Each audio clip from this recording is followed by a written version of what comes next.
everybody. I am going to go over the instructions for today so you know what you need to be doing. The first thing you're going to do is you're going to watch a video about academic language. Okay, so that's going to go over kind of what you should sound like when you are writing your essay, you want to use a more academic or formal language. So I'm going to go into specifics of that. Then you're going to complete the quizzes on academic language. So that's just a review of what we talked about in the video, and all. You'll be able to answer those questions.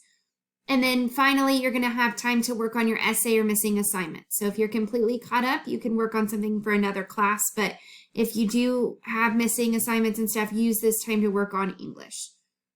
All right. I am going to post this video on here, but I do want to go through quickly a couple of new things.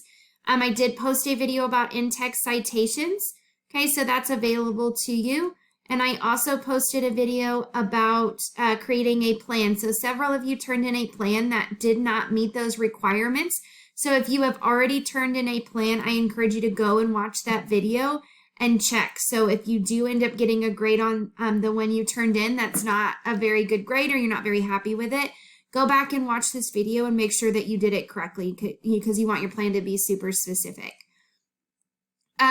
So you will see listed here this academic language quizzes, and then the academic language video will be on here as well. So watch the video, complete the quizzes, and then work on what you need to. Have a great weekend, and I will see you on Monday.